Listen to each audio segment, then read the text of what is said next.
Selamat datang di channel saya Serangga Gatal. Jangan lupa di subrek, like and share. Mimin doakan semoga kita sehat semua. Oke, kita mulai. Pagi selanjutnya. Selain Sungai Dacang di luar kota, ada hutan Murbei. Saat itu belum fajar, Huang Qianjun sudah menunggu di sana. Ketika langit hendak pecah, di kejauhan, sesosok kurus dan panjang berjalan santai dari kejauhan.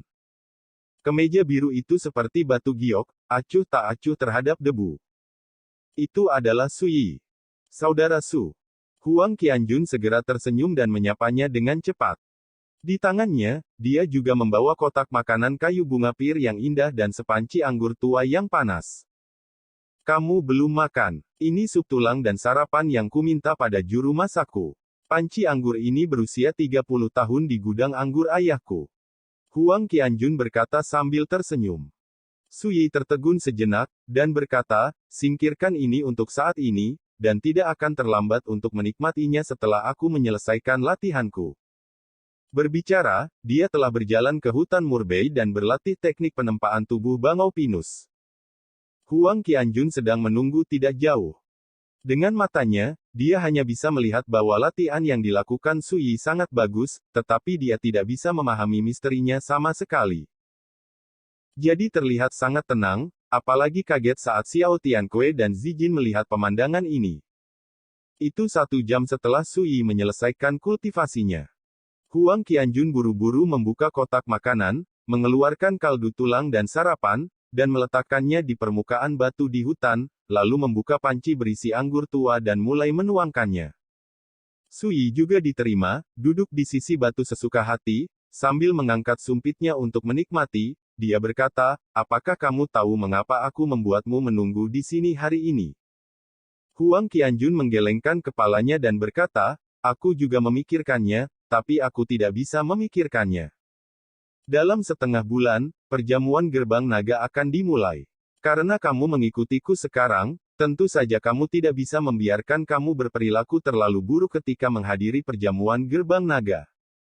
Su Yi menyesap anggur, menyipitkan mata dan menyesap sejenak, lalu mengangguk diam-diam, rasa anggur tua ini memang tidak biasa. Melihat Huang Qianjun tiba-tiba bersemangat, dia sedikit bingung, dan berkata dengan suara gemetar, Saudara Su. Apakah Saudara Su berencana untuk menyuruh saya berlatih? Betul sekali. Su Yi mencicipi kaldu tulang di panci tempayan lagi. Rasanya sangat lezat, dan banyak ramuan berharga jelas ditambahkan, yang sangat bermanfaat bagi budidaya seniman bela diri. Ini. Huang Ganjun merasa seperti dipukul oleh kue di langit, dan kepalanya pusing. Dia memikirkan segala macam kemungkinan tadi malam, tetapi dia tidak menyangka bahwa Su Yi akan benar-benar menginstruksikannya untuk berlatih. Jangan bodoh, dan latih seni bela diri yang paling kamu kuasai. Su Yi menunjuk ke ruang terbuka tidak jauh. Huang Qianjun buru-buru setuju dan datang ke ruang terbuka untuk pertama kalinya. Dia mengambil napas dalam-dalam dan tetap diam sampai pikirannya tenang dan akhirnya bergerak. Set. Dia memiliki sosok yang kuat, pukulan dan gerakan, membuka dan menutup, dan kuat. Ini adalah Xing Yi Liu Hekuan, unik dari keluarga Huang mereka. Su Yi menonton sambil makan dan minum. Lambat laun, dia tidak bisa makan atau minum. Kening sedikit mengernyit. Sampai Huang Qianjun melatih semua, Xing Yi Liu Hekuan, Su Yi meletakkan tangannya di dahinya dan merasakan sakit kepala. Saudara Su, aku sudah selesai. Huang Qianjun datang penuh dengan orang-orang besar, penuh energi. Su Yi menghela nafas, menonton Huang Qianjun melakukan seni bela diri barusan, membuatnya merasa tak tertahankan untuk menyaksikan, dan bahkan makanan yang dia makan pun tidak enak. Ekspresi Huang Qianjun mandek, dia dipukuli karena bingung, dan setelah beberapa saat dia malu, Saudara Su. Saya akan mencoba untuk memperbaikinya. Namun, dia memiliki beberapa keraguan di hatinya. Meskipun dia hanya berkultivasi di tingkat daging, menurut ayahnya, dasar seni bela diri sangat kuat, dan dia juga memiliki pemahaman yang baik tentang Xing Yi Liu Hekuan. Setelah sejumlah panas, itu jauh dari tak tertahankan seperti yang dikatakan Su Yi. Namun, Huang Qianjun sangat masuk akal dan tidak membuat alasan.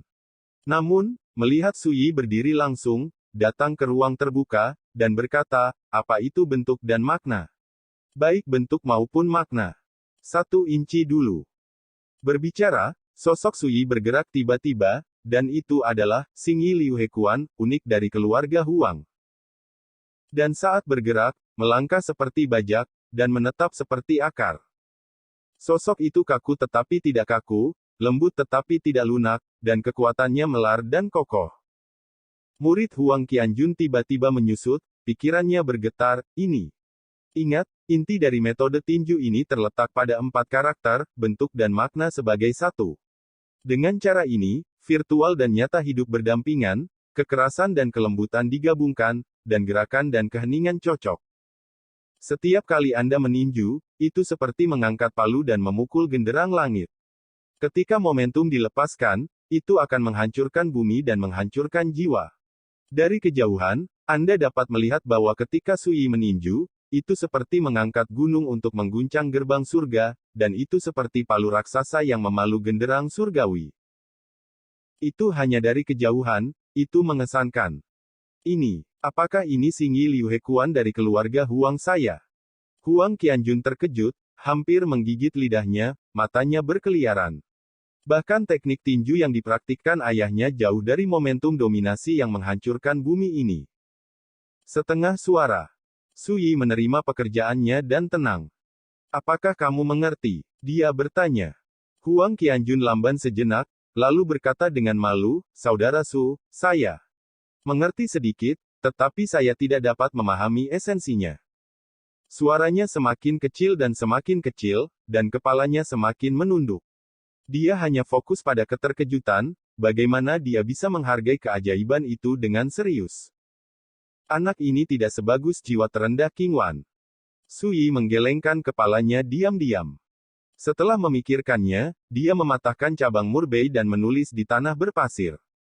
Setelah beberapa saat, dia membuang ranting-rantingnya dan berkata, ini adalah metode pernapasan, yang saya buat sementara. Tinju. Setelah Anda menuliskannya, mulai hari ini dan seterusnya, Anda akan berlatih dengan metode pernapasan ini. Huang Qianjun bergegas ke depan dan melihat dengan serius. Selain itu, setiap pagi, kamu datang ke sini untuk menunggu, dan aku akan mengajarimu cara bertarung. Namun, saya hanya memberi Anda 7 hari. Jika Anda bahkan tidak dapat memahami misteri ini dalam 7 hari, jangan ikuti saya di masa depan. Kamu memikirkannya di sini, aku akan pergi dulu. Setelah mengatakan itu, Sui berbalik. Huang Qianjun berdiri kosong sejenak, lalu menarik napas dalam-dalam, mengertakkan gigi dan berkata, itu benar, tidak semua orang di dunia ini adalah penjahat alami Ling Hui, belum lagi ini adalah dunia sekuler dengan energi spiritual yang tandus, jadi kamu tidak bisa meminta terlalu banyak dari Huang Qianjun. Sui merasa lega sampai dia kembali ke Xinghuang Medical Center. Terlalu keras. Di dalam rumah sakit. Ketika dia melihat Sui, pelayan Hukuan buru-buru melangkah maju dan berkata, Tuan, Nona Lingsue telah membawa 2 tamu dan sekarang menunggumu di Xinghuang Xiaoju. Rumah kuning aprikot. Ini adalah nama halaman hidup Sui. 2 tamu. Sui tertegun sejenak, lalu mengangguk dan meninggalkan pintu belakang rumah sakit. Ketika saya membuka gerbang halaman, saya melihat 3 sosok berdiri di bawah pohon belalang besar di halaman, berbicara.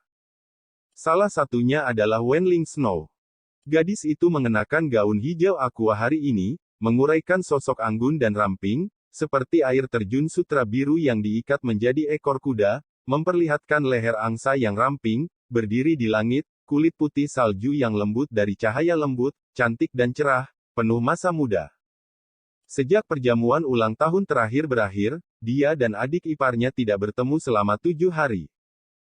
Kakak ipar, kamu kembali.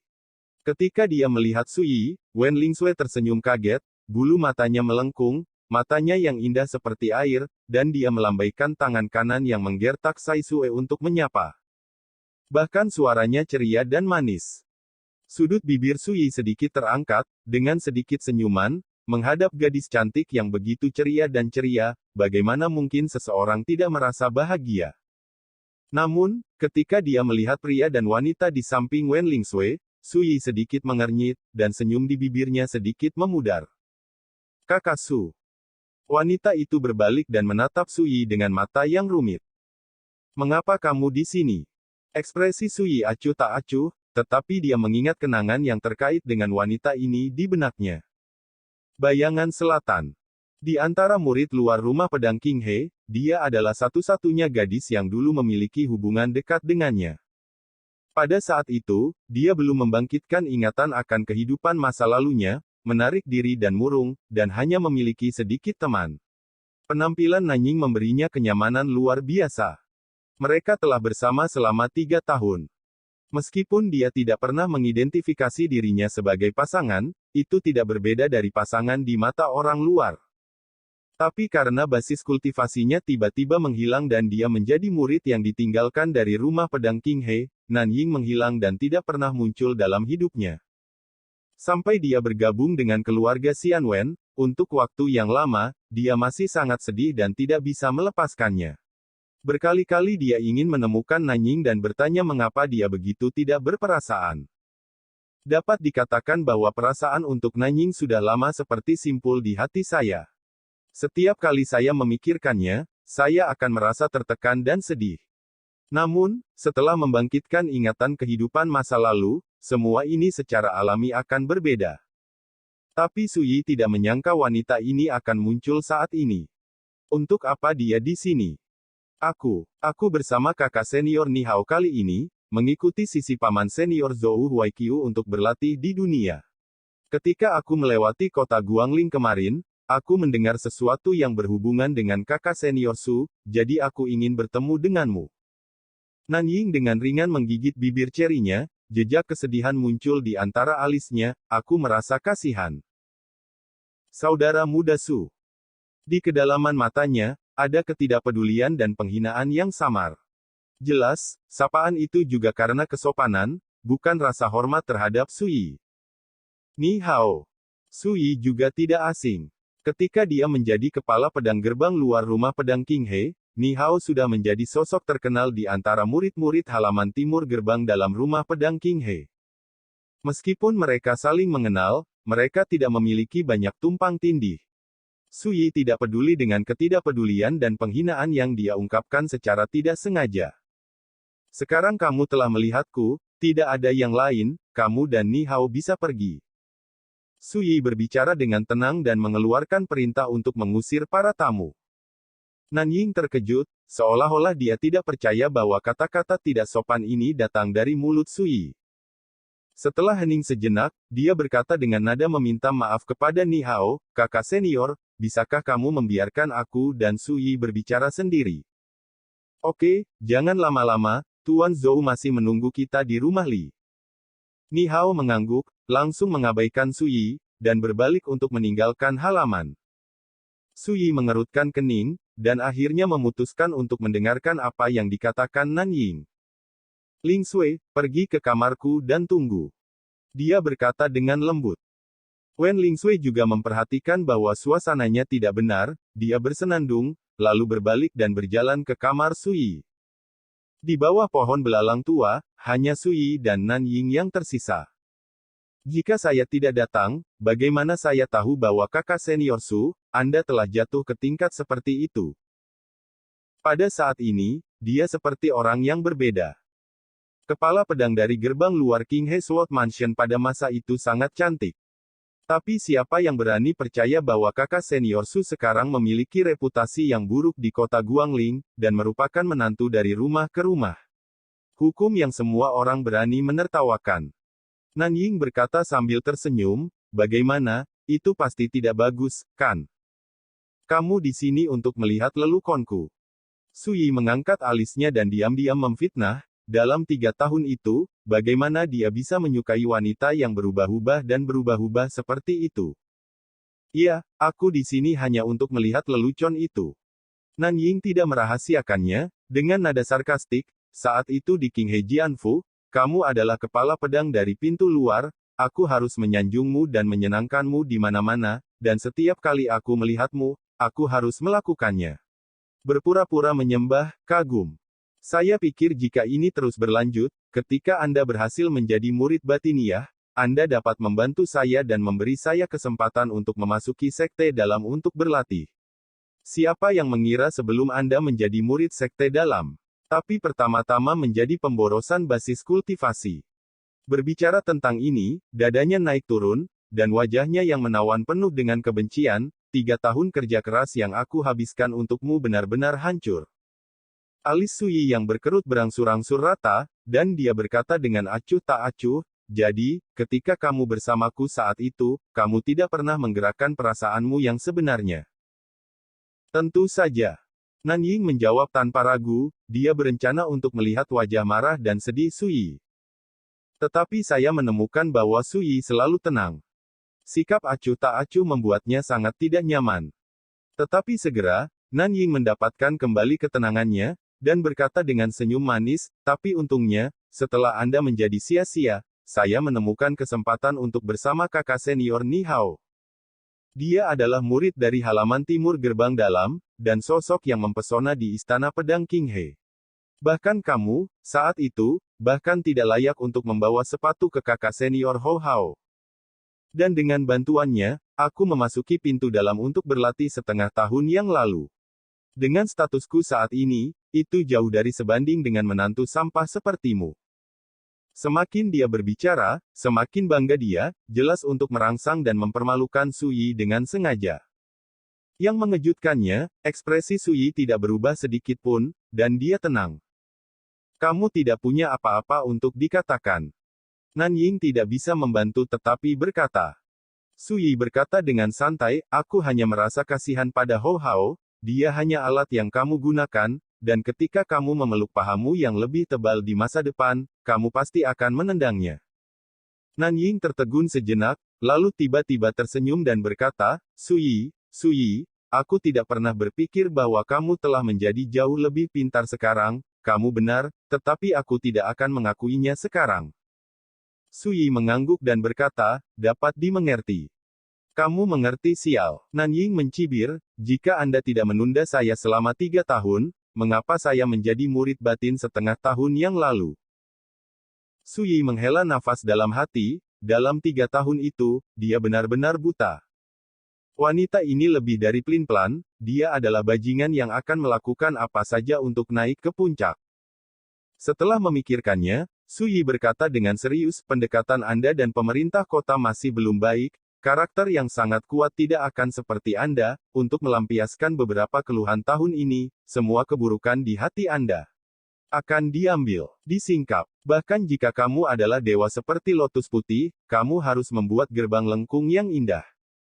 Tetapi melihat Nanying menutupi mulutnya dan cekikikan, dia berkata, kamu akhirnya sangat marah sehingga kamu tidak bisa tidak memarahiku.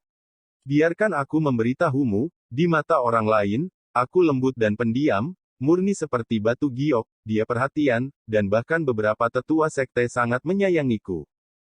Menantumu bilang aku menyebalkan, siapa yang akan percaya padaku? Dia tersenyum bahagia. Kakak, ini sudah larut. Di luar halaman, suara Ni Hao datang dari kejauhan. Tiba-tiba, senyum Nanying memudar, kemarahan dan kebencian di sekujur tubuhnya menghilang, dan ada sedikit kesedihan di alisnya, yang membuatku kasihan. Dia anggun, dan anggun. Sui menggelengkan kepalanya sebentar, siapa yang mengira semua ini disamarkan? Sui, kamu dan aku sudah menjadi orang-orang dari 2 dunia. Tidak peduli seberapa tidak relanya hatimu, kamu hanya bisa hidup di pagar seperti semut yang rendah hati. Dan di masa depan, aku pasti akan terbang ke puncak yang ditakdirkan untuk kamu lihat dan di luar jangkauan. Nanying mendekati Sui, matanya acuh tak acuh, dan dia berkata dengan lembut, ingat, jangan menyebutkan urusan hari ini kepada siapapun di masa depan, jika tidak, saya bisa melakukan apa saja. Berbicara, dia tersenyum sedikit dan berbalik, tentu saja, bahkan jika kamu mengatakannya, tidak ada seorang pun di dunia ini yang akan mempercayai kata-kata menantumu yang tidak berguna. Melihatnya menghilang, Sui menyentuh hidungnya dan tertawa. Ini adalah yang terbaik, setidaknya itu telah memecahkan simpul di masa lalu, dan tidak akan meninggalkan perasaan yang tersisa untuk jalan seperti itu. Seperti yang dikatakan, mulut ular hijau dan bambu, bagian belakang ekor tawon. Tak satu pun dari mereka beracun, jalang paling beracun. Saudara ipar. Pintu kamar terbuka dengan tenang, dan Wen Lingsui keluar, tetapi ekspresinya sangat jelek, dan matanya menatap Su Yi dengan sedikit kekhawatiran. Kamu dengar? Su Yi bertanya. Wen Lingsui berkata dengan marah, aku mendengar sesuatu yang samar-samar, wanita itu sangat kejam, aku belum pernah melihat orang yang tidak tahu malu seperti dia. Jika aku tahu bahwa dia datang dengan niat buruk, aku tidak akan membawanya ke sini. Ada begitu banyak orang seperti ini di dunia, jangan khawatir tentang dia. Su Yi tersenyum dan mengusap kepala Wen Lingsui. Baru kemudian dia menyadari bahwa setelah hanya 7 hari absen, aura di tubuh gadis itu jelas telah mengalami beberapa perubahan halus. Kamu sudah mulai berlatih? Su Yi bertanya dengan heran. Wen Lingsui segera tertawa, cerah, dan berkata dengan gembira, adik ipar saya yang mengajari saya latihan yang bagus. Hanya dalam 7 hari, itu memberi saya perubahan terlahir kembali. Su Yi juga tertawa, dan memperingatkan, kultivasi kelas 1, yang paling tabu adalah terlalu tergesa-gesa, ingatlah untuk mengendapkan dan mengasah diri sendiri, dan jangan serakah untuk kecepatan masuk. Wen Lingsui mengangguk dengan keras dan berkata, kakak ipar, aku pasti akan melakukannya. Ngomong-ngomong, apakah kamu ingin menghadiri perjamuan gerbang naga? Kata Su Yi. Wen Lingsui menggelengkan kepalanya, menundukkan kepalanya, seolah menghindari tatapan Su Yi, dan berkata, kakak ipar, aku di sini hari ini, dan ada satu hal lagi yang ingin kukatakan padamu. Su Yi tertegun, ada apa? Wen Lingsui berbisik, besok pagi, pamanku akan meninggalkan kota Guangling bersama orang tuaku dan pergi ke Akademi Tianyuan untuk mengunjungi saudara perempuanku. Kali ini, setidaknya setengah bulan. Paman berkata, aku tidak akan membiarkanmu pergi bersamaku. Suara itu dipenuhi dengan kehilangan dan ketidakberdayaan. Apakah kamu takut aku akan sedih tentang ini? Haha, itu tidak perlu. Su Yi tidak bisa menahan tawa, dan dengan cepat menghiburnya. Jika Anda tidak peduli dengan diri sendiri, bagaimana seorang gadis bisa begitu khawatir tentang masalah ini? Kakak ipar, kalau begitu, apakah kamu ingin mengatakan sesuatu kepada saudara perempuanku? Atau sepucuk surat, aku akan membawanya ke saudara perempuanku untukmu. Suara Wen Lingsui jelas. Su Yi berencana untuk mengatakan tidak, tetapi ketika dia melihat mata penuh harap gadis itu, hatinya melunak. Bagaimana tidak jelas, gadis itu selalu berharap dia dan adiknya bisa mengangkat kerenggangan dan mendamaikan hubungan. Sayangnya, yang tidak dia ketahui adalah apakah itu dirinya atau Wen Lingzhao, mereka adalah orang asing satu sama lain, dan tidak ada kerenggangan sama sekali. Alasan mengapa hubungan itu terasing dan saling tidak suka hanya karena pernikahan ini. Tapi di tempat pertama, mengapa Anda bersedia untuk bergabung dengan keluarga? Yah, bantu aku membawakan surat untuknya. Setelah memikirkannya, Su Yi berjalan kembali ke kamar, mengeluarkan pena dan kertas, dan buru-buru menulis satu baris. Ketika dia kembali, dia memiliki kop surat tambahan yang disegel di tangannya, menyerahkannya kepada Wen Lingsui, dan berkata sambil tersenyum. Kamu seharusnya merasa nyaman sekarang, kan? Wen Lingsui mengambil surat itu, dengan hati-hati menyimpannya, dan berkata dengan gembira, iya. Ingat, jangan beritahu adikmu rahasia yang aku ajarkan padamu. Ketika Wen Lingsui hendak pergi, Su Yi memperingatkannya. Kakak ipar, jangan khawatir, ini adalah rahasia milik kita berdua, dan aku tidak akan pernah memberitahu orang ketiga. Wen Lingsui melambaikan tangannya dan pergi dengan gembira. Wen Changjing, untuk mengunjungi Wen Lingzhao di Akademi Tianyuan, tampaknya tidak memiliki rencana untuk menghadiri perjamuan gerbang naga. Dengan cara ini, di dalam hatinya, Wen Lingzhao, murid utama, jelas menjadi lebih penting. Su Yi berdiri di halaman dengan tangan di belakang, berpikir. Itu benar, berat seorang murid master sudah cukup untuk menghalangi kekuatan utama di kota Guangling. Selama keluarga Wen memegang kartu Wen Lingzhao, mereka tidak perlu khawatir tentang situasi di kota Guangling di masa depan. Mengubah. Memikirkan hal ini, Su Yi menggelengkan kepalanya. Dia mungkin menebak beberapa petunjuk tentang pikiran Wen Lingzhao, istri nominal. Itu tidak lebih dari membenci dan menolak pernikahan ini sejak awal, berniat untuk menjadi lebih kuat melalui dirinya sendiri, dan mencari peluang untuk membubarkan pernikahan ini di masa depan. Adapun apakah dia membenci dirinya sendiri, Su Yi tidak peduli sama sekali.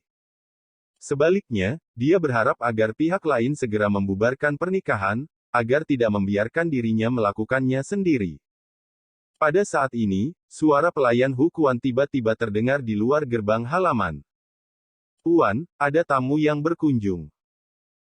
Sekian dulu update-annya, tunggu lanjutannya di channel saya Serangga Gatal, di subscribe ya guys.